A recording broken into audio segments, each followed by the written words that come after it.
Let's talk about the anonymous functions or lambda functions in Python. We can declare anonymous functions in Python using the lambda keyword. Okay. So why are they called as anonymous functions? So the reason for calling them as anonymous functions is because they don't look like normal functions. Okay, so how is a normal function defined in Python? We know that we can define a normal function with this def keyword, and then you write the function name and then the parameters, okay, and then the definition or the statements that has to be executed when the function call is made. So the anonymous functions are not declared and used as normal functions like this. So there's a slight variation in how the anonymous functions are declared and used. So let's take a look at the syntax of the lambda functions. So this is how the syntax of the lambda function looks like.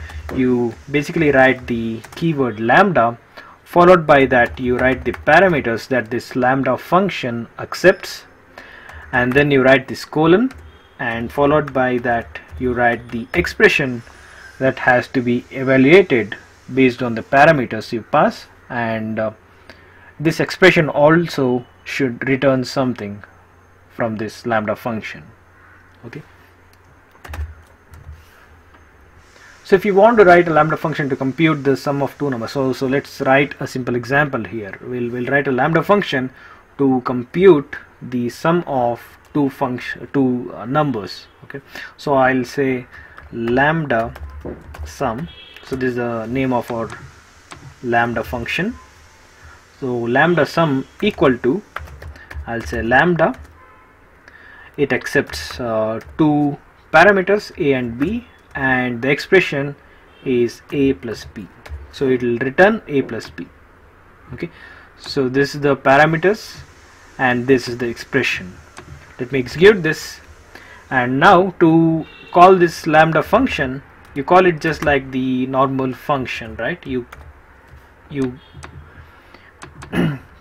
call this the name of the lambda function and pass the parameters that it is expecting. In this case it is expecting two numbers, so when I pass this, it's going to return the sum of two numbers. So this is how we define and use the lambda functions. So an important thing that you have to remember is that the function definition of lambda function is just an expression and not a multi-line statements that you write in your normal functions, right? So the reason why we use this lambda function is because it comes in handy whenever we want to quickly write an inline function. They look very simple and does not need too much of coding like the normal functions. Okay, so let's check out some more examples of writing the lambda functions. Let's try to find out the largest number from the given two numbers using lambda functions. So I'll say largest equal to, I'll define this lambda function, and the lambda function expects two parameters, and here is the expression that I'm going to write. So I will return a if a is greater than b, okay, and then I'll write else b. So I will return a if a is greater than b, or else I'll return b. So this is basically what I'm trying to do is, if a is greater, I'll return a, or else if b is greater, I'll return b. Or in other words, I'm trying to find out the largest of the two numbers. Okay, so now I'll call the function or the lambda function and pass two numbers and execute this, so it will compute or return the largest number out of these two numbers. We can use the lambda functions inside the something called as a filter function. Okay, let's see an example of how to find out the even numbers from a list using this filter function and lambda function. Okay, so let me define a list here So it is having some numbers.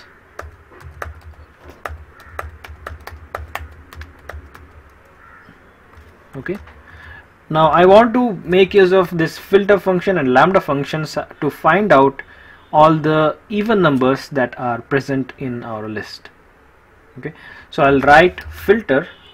So filter will basically accept two parameters. One is the lambda function, okay, and the next parameter is the data, the data on which the lambda function has to be executed. Okay, in this case we have to execute this lambda function on our list. So what is the lambda function? It is for every x, okay, if x mod 2 equal to 0. So for each item, if this expression evaluates true, then it's going to filter that number. So what is this expression? X mod equal to 2, which basically means that if the number is even, then the expression will evaluate to true, or else it will evaluate to true or to false. Okay, if it evaluates to true, then it will be applied, or a filter function will be applied to that. So let me execute this, and we can see that we are getting filter. So we'll convert this filter to list and check. So you can see that we have extracted all the even numbers from our list. So let's try to understand how this works. So this is the syntax of filter function, right? So the first parameter is the lambda function, and the second object is the iterable object or the list object.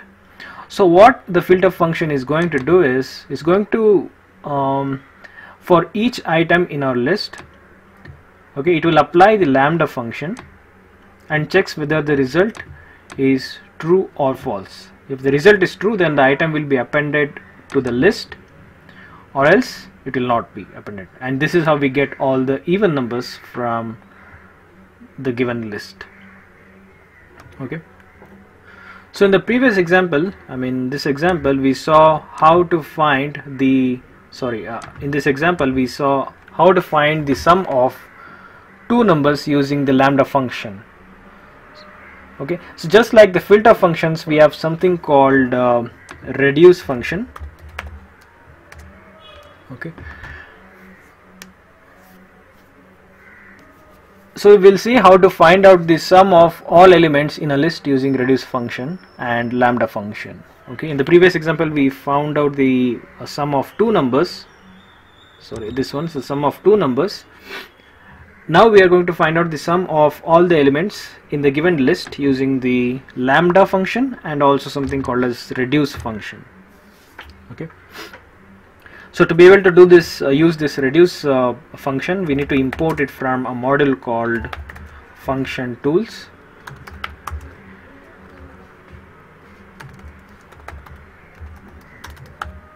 From function tools, import reduce. Okay, now let me define a list. So basically I want to find out the sum of all the elements inside this list. So I'll make use of this reduce function, and this also accepts the first parameter as the lambda function, and the second parameter will be the list. Okay, so what this lambda function is accepting is at each iteration I'll accept two numbers, and then I'll return a plus b, the sum of two numbers. So this lambda function will be applied to all the numbers, or two at a time, and then the final computation of the sum will be calculated. Okay, so let me execute this, and we can see that the sum of all the numbers inside our list has been computed. Okay, so there's a function called as map, which you can apply using which you can apply an expression to all the items in your list.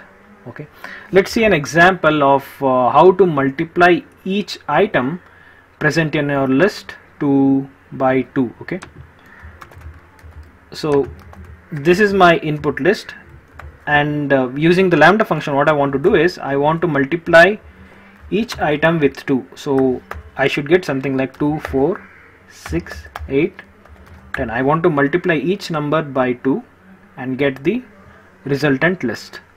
So we'll get this done using the lambda functions and along with the map function. Okay, so I'll say a map.